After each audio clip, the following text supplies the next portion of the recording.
जय श्री राम दोस्तों, स्वागत है आपका आज की वॉक पे चर्चा में। मुंबई और महाराष्ट्र में निकाय के चुनाव के नतीजे आए और एक बार फिर महाराष्ट्र की जनता ने परिवारवाद, भ्रष्टाचार, विभाजन, तोड़ की राजनीति, नेगेटिविटी की राजनीति को नकार दिया एक सिरे से। पूरा जोर लगाने के बाद ये जो लाल जिहाद नेटवर्क है, सारे मिलके शरद पवार का परिवार, राहुल गांधी का परिवार, ठाकरे का परिवार 50% तक सीट नहीं ला पा रहा। और ये सबसे बड़ी विडंबना है राजनीति की, क्योंकि देश इनको नकारता जा रहा है। देश धर्म, क्षेत्र, जात, भाषा की राजनीति से आगे बढ़ के बात करना चाहता है। और ये आज भी मुस्लिम वोट बैंक की राजनीति, भाषा की राजनीति, मराठी वर्सेस नॉन मराठी की राजनीति सिर्फ इसलिए करते हैं कि इनके परिवारवाद से पोषित भ्रष्टाचार की दुकानें चलती रहें। आज अगर कोई सच्चे तरीके से इंसाफ कर दे कि शरद पवार और ठाकरे की, गांधी की तो पता ही है सबको, अकूट संपत्ति का रहस्य क्या है, तो हाहाकार मच जाएगी। कौन सा ऐसा अकूट धन का कुआं है ठाकरे परिवार के पास, कौन सा ऐसा बिजनेस है जो समाज सेवा से इनके अरबों रुपए बन गए या शिवसेना के बन गए। कहाँ से आ रही हैं लैंड क्रूजर्स, उस पर कोई अभी तो बात ही नहीं कर रहा। अभी तो देश की जनता ने इनको जवाब दिया है, महाराष्ट्र की जनता ने इनको ये बोला है कि आप दूर रहिए, आपकी ये जो विघटनकारी सोच है इसको हम नकारते हैं। ऐसा महाराष्ट्र की जनता ने, देश की जनता ने बार बार बोला इनको। और सबसे बड़ी विडंबना ये है कि इनके पास और कोई है नहीं विकल्प। पूरे विपक्ष में ऐसा कोई विकल्प नहीं है जो भाजपा की वॉर मशीनरी को, इलेक्शन वॉर मशीनरी को टक्कर दे सके।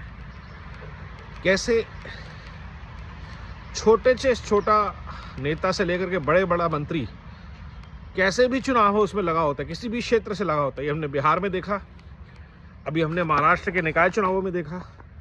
मुख्यमंत्री स्वयं जिम्मेदारी ले रहे हैं, जो कि भाजपा को ये तो बात समझ में आती है, बहुत अच्छी तरह से आ गई है कि कुछ भी छोड़ा एक भी परिवारवादी भ्रष्टाचार छूट गया तो सुरक्षा चक्र टूट गया। क्योंकि वहीं से, जहां से होगा परिवारवाद, वहीं से होगा जिहाद। क्योंकि वोट बैंक की राजनीति जो है वो वहीं से शुरू होती है, भ्रष्टाचार की राजनीति वहीं से शुरू होती है। कौन किसको पूरक है, किसका पूरक है, ये तो शायद भगवान भी नहीं बता पाएंगे आज की डेट में। कि भ्रष्टाचार से ये लोग चल रहे हैं कि इन लोगों से भ्रष्टाचार चल रहा है। बट जो भी हो, देश ने चुन लिया है और मान लिया है और जान लिया है और घिस घिस के परख लिया है कि भाजपा एकमात्र विकल्प है, भाजपा से जुड़ी हुई पार्टियां एकमात्र विकल्प हैं। सबसे अच्छा विकल्प और भी अच्छा हो सकता है, लेकिन विकल्प आए तो सही। तो जब तक जनता के सामने भाजपा का कोई विकल्प नहीं आता, तब तक ये तो स्पष्ट है कि भ्रष्ट परिवारवाद से पोषित पार्टियां भारत की राजनीति में अब हाशिए पर ही जाएंगी, जब तक कि आप कोई हिंसक रूप ना अपना ले किसी वोट बैंक का, जैसे ममता बनर्जी अपनाएंगी या जैसे स्टालिन अपनाते हैं एंटी नॉर्थ स्टैंड। ममता ने ठाना भी कि इन गुजरातियों को नहीं आने देना। तो ये जो डिवाइसिव एजेंडा है, आप मुद्दों पर नहीं लड़ पा रहे, आप भ्रष्टाचार के खिलाफ एक्शन नहीं ले पा रहे, आप सिस्टम्स को ठीक नहीं कर पा रहे, और जो कर रहे हैं उनसे आप लड़ना चाह रहे हैं। इलेक्शन है, इलेक्शन की तरह ही होगा जब तक कि पूरा सिस्टम साफ नहीं होता। कब मान जाइए, एक देश एक चुनाव, हर महीने के इलेक्शन की भसड़ खत्म। बट आप वो करेंगे नहीं, क्योंकि आप कर नहीं सकते। तो आगे कुआं और पीछे खाई की स्थिति में हमेशा भाजपा जीतेगी, क्योंकि मोदी सरकार और मोदी सरकार के बाद आने वाली सरकार इस राह से अब हटने वाली, हिलने वाली नहीं है।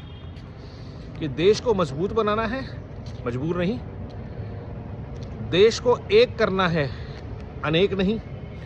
ये ऑप्शन बड़ी क्लियर हैं। तो जो भी देश को अनेक करने की कोशिश करेगा, जो भी देश को मजबूर बन करने की कोशिश करेगा, उसको देश नकार देगा, लगातार नकार रहा है। और अगला पड़ाव इसमें आ रहा है बंगाल और उसके बाद आ रहा है उत्तर प्रदेश। जैसे फडणवीस जी ने महाराष्ट्र को टर्न अराउंड किया है और योगी जी 2027 में करने वाले हैं, क्योंकि यूपी में भयंकर लेवल पे योगी जी का समर्थन है, भयंकर भौकाल के लेवल पे। क्यों? न्याय व्यवस्था और भ्रष्टाचार पे उन्होंने लगाम लगाई है, मिटाया नहीं है बट लगाम तो लगी है। और लोगों को पता है अगर अखिलेश आया तो क्या होगा। यही डर, यही समझ अगर बंगाल के लोगों को आ जाए तो देश की कायाकल्प होने में टाइम नहीं लगेगा, क्योंकि हेमंत विश्व शर्मा तो बैठे ही आसाम में। तो आसाम, बंगाल, बिहार, यूपी और फिर दिल्ली से लेकर के एमपी, गुजरात, राजस्थान, सारा कॉरिडोर्स, जिसको कभी जिहादी कॉरिडोर कहा जाता था, सब भगवा कॉरिडोर होगा। देश मजबूत होगा, सनातन मजबूत होगा, भाषा मजबूत होगी, समाज मजबूत होगा और कोई भी वर्ग समाज का मजबूर ना होगा, ऐसी उम्मीद रहेगी। नमो भारत, वंदे मातरम, जय हिंद।